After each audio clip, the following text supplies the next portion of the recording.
Wait, wait, wait, wait, wait, wait, wait, wait, wait, wait, wait. What the hell? Get up, get up.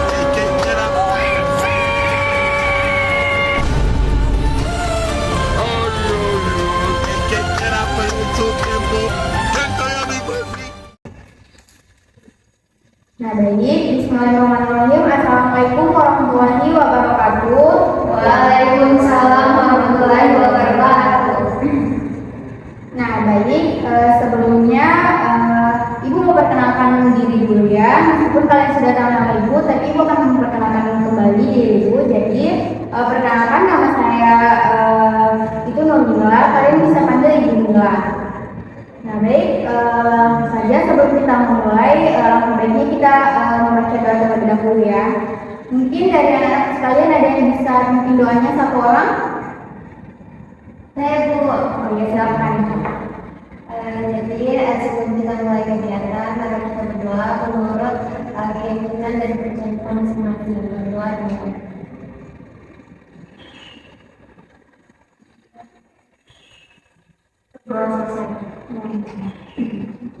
Baik, jadi Ibu mau anak-anak sekalian memperkenalkan namanya satu dulu ya sebelum kita memulai. Mungkin dari Kak dulu. Baik Bu, terima kasih atas kesempatannya. Perkenalkan nama saya Rizky Andriani, biasa dipanggil Ibu. Dari kelas mana? Kelas 12 Ibu. Oh ya, kan?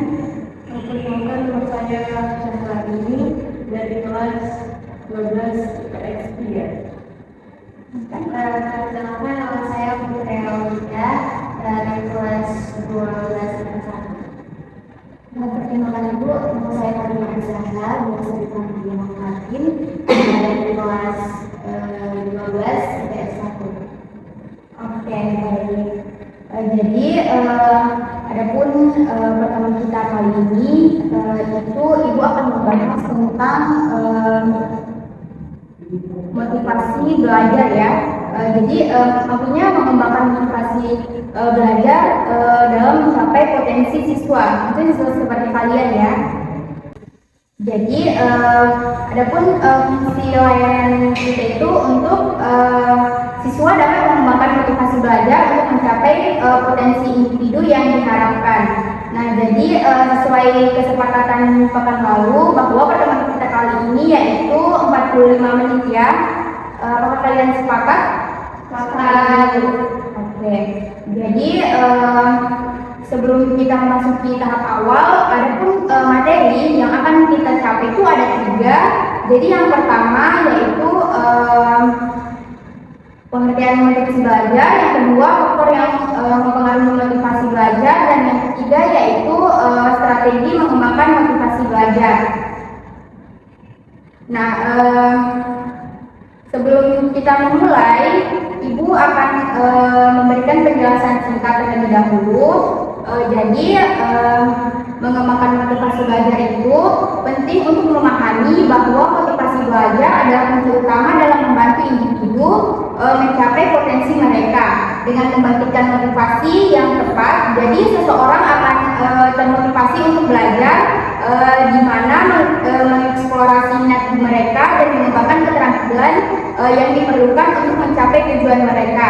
Jadi oleh karena itu pembahasan mengenai mengembangkan motivasi belajar menjadi penting sebagai landasan untuk memahami bagaimana kita dapat membantu individu meraih potensi maksimal dalam proses pembelajaran dan pengembangan diri. Jadi mungkin kita melakukan SD dulu ya, karena saya lihat kalian kebanyakan melamun. Oke, baik, berdiri dulu semuanya.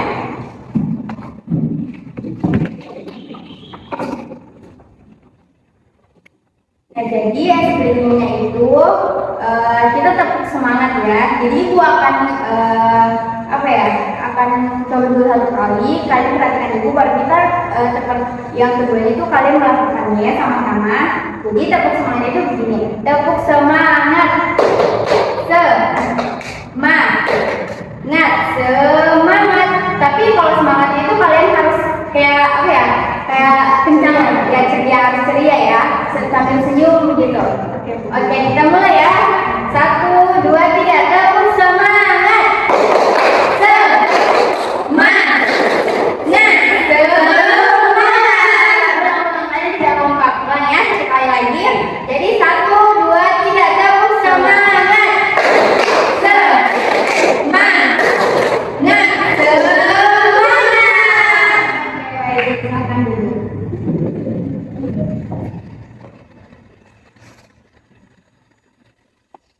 Jadi langsung saja kita akan mulai. Jadi pada pertemuan kali ini kita ada 3 tahap. Yang pertama tahap awal, yang kedua tahap inti, dan tahap kegiatan. Ini tahap akhir. Nah, tadi kan tahap awal Ibu sudah memulai.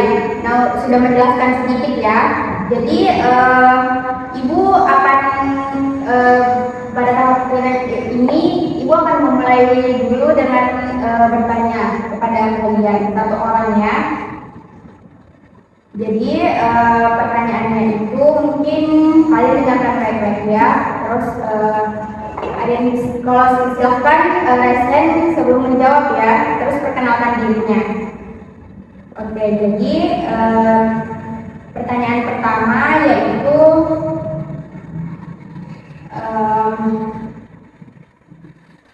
mengapa penting untuk mengembangkan motivasi belajar siswa? Ada yang bisa jawab?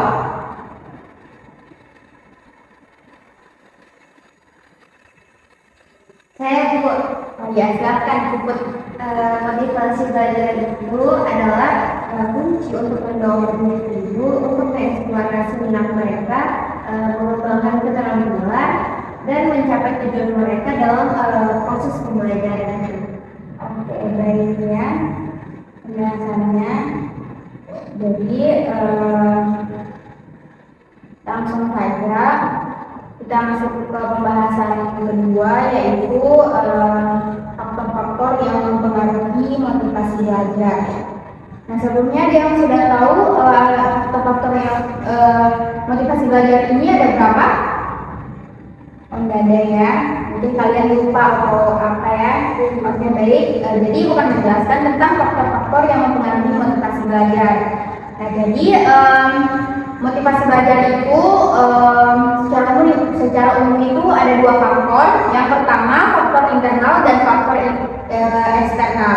Nah, jadi di mana faktor internal itu juga terbagi menjadi 2. Yang pertama itu ada yang namanya faktor fisik. Jadi faktor fisik ini merupakan faktor yang mempengaruhi dari tubuh dan penampilan individu. Nah, di mana faktor fisik juga itu meliputi nutrisi atau gizi, kesehatan, dan fungsi-fungsi fisik, terutama panca indera. Nah, yang kedua yaitu faktor psikologis. Nah, di mana faktor psikologis ini merupakan faktor intrinsik yang berhubungan dengan aspek-aspek yang mendorong untuk menghambat aktivitas belajar pada siswa. Jadi faktor ini bisa dibilang itu menyangkut kondisi rohani siswa.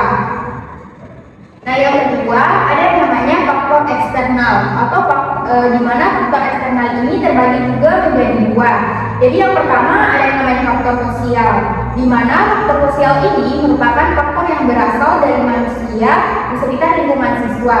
Jadi faktor sosial ini meliputi seperti guru, seperti ibu ini, guru, konselor, teman sebaya, orang tua, tetangga, dan lain sebagainya. Paham? Paham, Bu. Jadi selain itu dalam motivasi belajar juga ada beberapa unsur yang mempengaruhi motivasi belajar. Nah, jadi yang pertama itu ada yang namanya cita-cita atau aspirasi siswa. Jadi di mana cita-cita ini dapat berlangsung dalam waktu yang sangat lama. Jadi bahkan sepanjang hayat. Nah, jadi cita-cita siswa ini untuk menjadi seseorang akan memperkuat semangat belajar dan mengarahkan perilaku belajar. Nah, yang kedua ada yang namanya kemampuan belajar. Jadi kemampuan belajar ini meliputi beberapa aspek psikis yang terdapat dalam diri siswa. Jadi misalnya pengamatan, perhatian, ingatan, daya pikir, dan fantasi. Jadi di dalam kemampuan belajar ini sehingga perkembangan berpikir siswa itu menjadi ukuran. Nah, jadi siswa yang taraf perkembangan berpikirnya itu konkret atau nyata tidak sama dengan siswa yang berpikir secara operasional. Nah, jadi berdasarkan pengamatan yang dikaitkan itu dengan daya kemampuan nalarnya. Jadi siswa yang mempunyai belajar tinggi biasanya itu lebih termotivasi dalam belajar. Nah, karena siswa yang seperti itu lebih sering memperoleh sukses dan karena kesuksesan itu akan memperkuat motivasinya. Nah, yang ketiga ada yang namanya kondisi jasmani dan rohani siswa. Jadi kondisi siswa yang meliputi kondisi jasmani dan rohani ini dapat mempengaruhi motivasi belajar. Jadi seseorang yang sedang sakit, lapar, mengantuk, atau kondisi emosional siswa, jadi seperti itu marah-marah akan mengganggu konsentrasi atau perhatian bagi siswa. Nah, dan yang terakhir ada yang namanya kondisi lingkungan siswa. Jadi kondisi lingkungan siswa ini dapat berupa keadaan alam, jadi lingkungan tempat tinggal atau keluarga. Nah, jadi di dalam lingkungan siswa ini ada juga namanya lingkungan pergaulan atau teman sebaya. Nah, dan lingkungan masyarakat. Jadi dengan lingkungan yang aman, tentram, tertib, dan indah, maka semangat dan motivasi belajarnya itu mudah diperkuat. Nah, jadi sebelum Ibu melangkah lebih jauh, Ibu akan bertanya lagi. Jadi pertanyaannya itu bagaimana lingkungan belajar yang mendukung dapat mempengaruhi belajar siswa? Oke, silakan lanjutin. Jadi lingkungan belajar yang positif termasuk lingkungan sosial, sumber daya memadai, dan kesempatan untuk berkolaborasi. Dari hal itu dapat meningkatkan motivasi belajar dengan menciptakan rasa aman dan dukungan. Oke, baik ya penjelasan Nagiti. Jadi kalian sudah mengerti? Mengerti. Jadi selanjutnya dalam motivasi belajar juga itu ada faktor penghambatnya. Tapi di dalam faktor penghambat ini kayaknya kurang lebih sama ya dengan faktor yang tadi yang mengakhiri motivasi belajar, karena dalam faktor penghambat motivasi belajar juga ada yang namanya faktor internal dan faktor eksternal. Mungkin Ibu akan sedikit menyinggung mengenai faktor penghambatnya. Jadi di mana faktor internalnya itu ada dua juga faktor, ada faktor fisiologis dan faktor psikologis. Jadi faktor yang pertama itu faktor fisiologis dan biologis, di mana masa peka itu merupakan masa mulai perhitungan faktor fisiologis yang ada pada tubuh manusia. Jadi faktor fisiologis ini merupakan faktor yang berhubungan dengan faktor fisik individu. Nah, di mana faktor ini dibedakan menjadi keadaan kondisi jasmaninya dan fisiologisnya. Nah, di mana keadaan fisik ini juga merupakan anak yang memiliki kecacatan fisik atau panca indera atau fisiknya itu tidak akan dapat mencapai hasil belajar yang maksimal. Kan seperti itu. Kan misalnya anak yang berkebutuhan khusus kan kayak bisa dibilang berbeda cara belajarnya dengan anak yang normal kan, gitu. Nah, jadi meskipun juga ada yang anak memiliki kecacatan fisik, namun nilai akademiknya kan memuaskan. Kan bisa jadi yang anak ABK itu dengan anak normal kan bisa jadi kelebihan anak ABK itu tidak ada dengan apa ya, manusia yang normal ya, maksudnya begitu. Nah, jadi anak tersebut itu juga sulit untuk bergaul karena merasa minder atas kekurangannya. Kan anak ABK pasti kalau bergaul dengan anak yang normal pasti kayak merasa geli, kayak insecure kayak begitu, pasti bilang emang kan deh karena saya punya kekurangan, berbeda dengan anak yang normal begitu. Mengerti nih? Mengerti Bu. Nah, yang kedua ada yang namanya faktor psikologis. Jadi faktor ini faktor yang berasal dari keadaan psikologis anak yang dapat mempengaruhi proses belajarnya. Jadi ada dalam faktor psikologis ini ada faktor utama yang mempengaruhi proses belajar anak. Jadi yang pertama ada yang namanya kecerdasan siswa, motivasi, sikap siswa. Nah, jadi kecerdasan siswa itu bisa dibilang faktor psikologis yang paling penting dalam proses belajar anak. Jadi karena menentukan kualitas belajar siswa, semakin tinggi intelijensi seorang individu. Jadi semakin besar peluang individu untuk meraih sukses dalam belajar. Jadi oleh karena itu kita perlu bimbingan belajar dari orang lain seperti orang tua, guru dan sebagainya.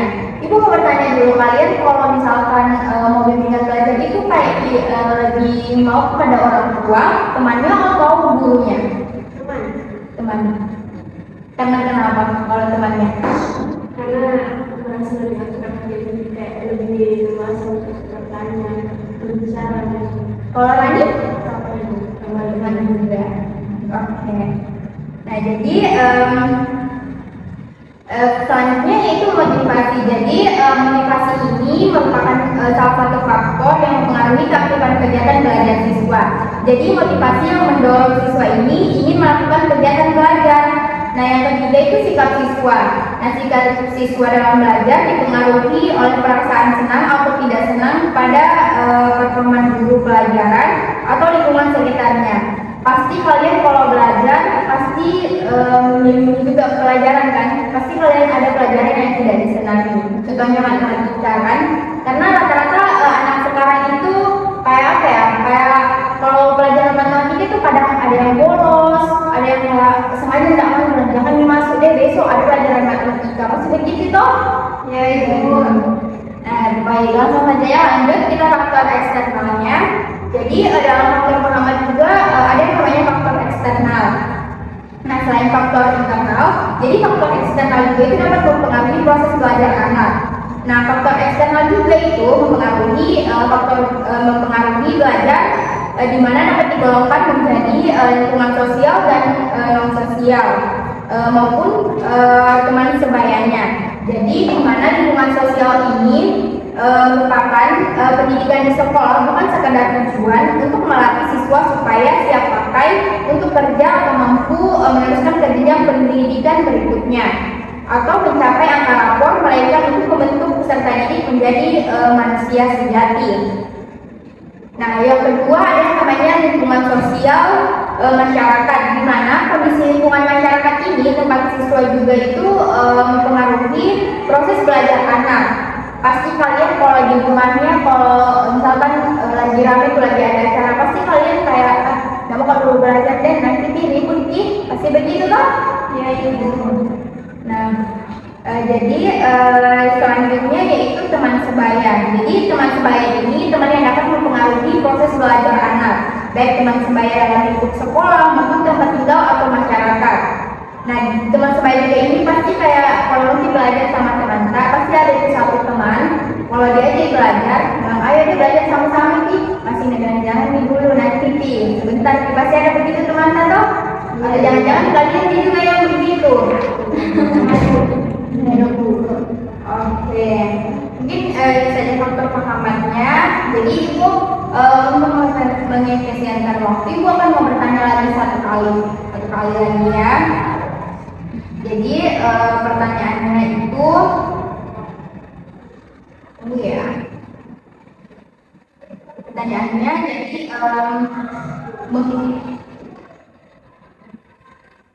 mengapa penting untuk mengembangkan motivasi belajar bagi kalian?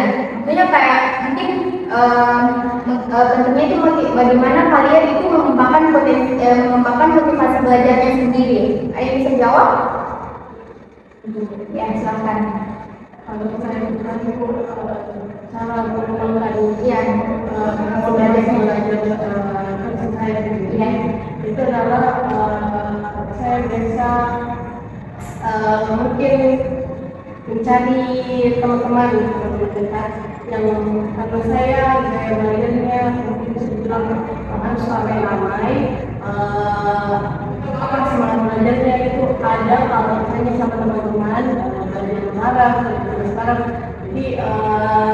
jadi bisa sendiri jadi ya itu yang bisa lakukan jadi harus sama-sama teman-teman terus mungkin dari ini juga sibuk misalnya tidak bisa dengan teman-teman yang saya memaksimalkan waktu di sendirinya itu yang mengatur waktunya saja itu dalam artian manage waktu itu jadi ada waktu walaupun kebanyakan waktunya istirahat daripada belajar seperti itu.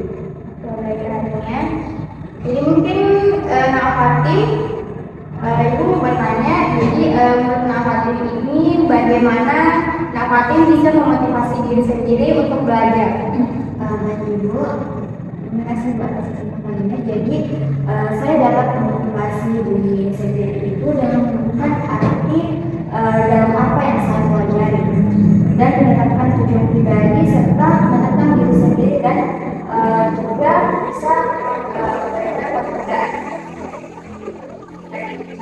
Terus sebagai langkah menuju tujuan akhir yang saya lakukan. Oke, baik ya. Jadi selain itu mungkin ibu akan memberikan tips dan trik itu untuk meningkatkan motivasi belajarnya kalian. Jadi yang pertama itu mungkin kalian bisa membuat agenda belajar. Jadi yang bisa dilakukan untuk membuat agenda belajar ini untuk meningkatkan motivasi belajarnya kalian. Jadi dengan membuat agenda belajar yang jelas, agenda belajar ini akan membantu kalian untuk mengatur waktu dan materi apa yang harus dipelajari. Nah, kemudian kalian akan lebih fokus dalam konsentrasi belajarnya. Jadi cukup dengan membuat agenda belajar. Jadi belajar yang belajar kalian ini bisa menjadi lebih efektif dan efisien. Nah, yang kedua itu kalian bisa menentukan gaya belajarnya kalian. Nah, kan pasti setiap orang itu memiliki gaya belajar yang masing-masing. Nah, jadi setiap metode pembelajaran ini memiliki kelebihan dan kekurangan. Mungkin Syahrani dan masuk tipe visual atau Puput auditori atau Nafatin ini kinestetik. Jadi dengan mengetahui gaya belajarnya kalian ini, mungkin kalian bisa menyesuaikan dengan materi yang ingin dipelajari. Jadi mungkin setelah ini kalian bisa cek apa ya itu yang web aku pintar, kayaknya di situ bisa menentukan gaya belajarnya kalian. Jadi dengan setelah menentukan gaya belajarnya kalian, mungkin kalian bisa mendapatkan mulai dari sekarang ya. Nah, terus yang ketiga itu istirahat. Jadi di mana istirahat ini juga kan termasuk salah satu faktor penting dalam proses belajar. Nah, jadi mungkin kalau kalian belajar terus menerus tanpa memberikan waktu istirahat, pasti kalian kayak tubuhnya ya lelah. Jadi kalau ketika tidak lelah, pasti proses belajar itu tidak akan maksimal kan, kayak tidak akan efektif maupun efisien begitu. Jadi materi yang dipelajari itu tidak bisa meresap optimal dalam ingatan. Nah, jadi selain itu istirahat juga itu dibutuhkan akan kondisi tubuh tetap fit dan sehat. Nah, kalian kan kalau belajar pasti kayak gitu, nggak mungkin kan kalau keadaan sakit mau belajar, pasti kayak nggak mungkin juga belajar kalau sakit itu pasti mungkin normal dulu kita tubuh kita begitu. Nah, yang selanjutnya yang keempat itu hindari gangguan belajar. Jadi dimana seringkali gangguan saat belajar itu menghambat proses penyerapan materi. Nah, jadi untuk memperoleh suasana belajar yang baik, maka hindarilah gangguan belajar yang mungkin terjadi. Salah satunya kan handphone. Nah, handphone ini kan kayak bisa dibilang mengganggu sekali kalau pakai belajar. Pasti kalau pakai nonton TikTok, Instagram, Facebook maupun sebagainya, pasti kalau nonton nih dulu belajar deh, dulu kerja tugas pun nanti pasti begitu gitu. Nah, selain itu kan ada juga temannya. Kalau dia nih, kalau ada minta teman-teman mak gosip, pasti nenek jangan mau dulu kerja sini, mau dulu mak gosip. Jadi saya kesana begini pasti begitu toh. Jadi mungkin kalian akan misalkan itu tidak ada sesuatu di sekeliling yang dapat menghilangkan fokus belajarnya kalian ya. Nah, selanjutnya yang kelima yaitu cari suasana yang tepat. Jadi sebenarnya tidak ada istilah suasana yang tepat ya, karena ibu rasa itu semua suasana itu menjadi tepat jika kalian itu berhasil mengontrol diri sendiri.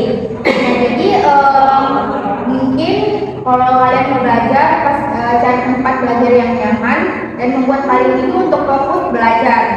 Kan biasanya orang bisa belajar kalau dengan musik, kayak di taman-taman gitu atau di kamarnya atau di perpustakaan. Kan kalian pasti beda-beda kan tempat belajarnya begitu. Jadi mulai sekarang kalian kalau mau belajar itu sesuaikan dengan suasana yang mungkin tepat untuk kalian ya. Nah, selanjutnya belajar bersama teman. Jadi jika kalian merasa bosan dan malas belajar sendiri, mungkin belajar bersama teman bisa menjadi solusi. Tapi jangan tentu kalau belajar itu harus fokus ke belajarnya. Nanti kalau belajar cerita dulu mak bosan dulu sebentar. Jadi usahakan kalau kalian belajar bersama teman itu belajar dulu, selesaikan belajar tak baru mak bosan begitu nah. Nah, mungkin jadi untuk belajar dengan hasil optimal itu juga diperlukan dengan niat dan kemampuan kuat untuk berusaha. Jadi kegigihan dan kepercayaan diri diperlukan agar kita tidak mudah menyerah saat berproses. Nah, jadi hal yang perlu diingat itu komitmen diperlukan untuk mencapai sesuatu yang diimpikan. Nah, jangan pernah lupa untuk terus berdoa pada Allah. Jadi untuk meminta juga restu orang tua. Jadi semangat dan terus berlatih ya agar kesuksesan kalian itu menanti di masa depan. Jadi semoga motivasi ini bermanfaat. Oke, baik. Jadi sebelum kita mengakhiri pertemuan ini, Ibu mau dari kalian ada satu orang yang bisa menyebutkan tentang materi layanan kita pada pertemuan kali ini. Saya Bu. Oke, baik. Kenapa yang tadi bisa saya tangkap dari penjelasan Ibu bahwa motivasi belajar itu dorongan-dorongan baik itu intrinsik atau dari dalam dan ekstrinsik atau dari luar yang membuat seseorang bergerak untuk bisa belajar. Mungkin itu yang bisa saya sampaikan. Oke, baik ya. Terima kasih nah hari ini. Mungkin Ibu akan menambahkan sedikit. Jadi Ibu juga menekankan jadi peran penting dalam motivasi belajar itu merupakan langkah awal yang krusial dalam membantu individu untuk mencapai potensinya. Jadi dengan mempertimbangkan faktor-faktor yang mempengaruhi motivasi belajar dan merancang strategi yang sesuai, jadi kita dapat menciptakan lingkungan yang mendukung dan merangsang pertumbuhan dan perkembangan individu secara optimal. Nah, jadi dengan demikian mengembangkan motivasi belajar juga menjadi landasan penting dalam upaya kita untuk membantu individu dalam meraih potensi maksimal mereka. Jadi dalam proses pengembangan maupun dalam pengembangan diri. Nah, mungkin itu saja materi yang dapat Ibu bawakan pada pertemuan kali ini. Jadi kalian jangan sungkan untuk apa ya? Untuk berbagi masalah ke Ibu, dan mungkin setelah ini jika ada yang kurang memahami atau masih ada masalah dalam motivasi belajarnya, Ibu akan menindaklanjuti dengan cara mungkin melakukan konseling individual ya. Nah, baik, mungkin itu saja ya pada pertemuan kali ini. Mungkin kita akan ketemu pekan depan. Kita akan atur jadwal lagi untuk pertemuan pekan depan. Sebelum itu tutup, kita baca doa dulu ya. Tadi yang bikin siapa? Saya Bu ya, mungkin ya. Baik, sebelum mengakhiri layanan yang kita lakukan pada kali ini, pertama-tama kita berdoa untuk kita dan kita semua.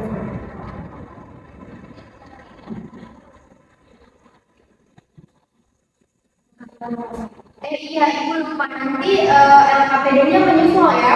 Mungkin setelah ini karena Ibu rasa belum kalian sudah datang dan jam masuk juga sudah ada. Jadi setelah kalian istirahat kedua kembali ke sini ya, Ibu akan membagikan LKPD.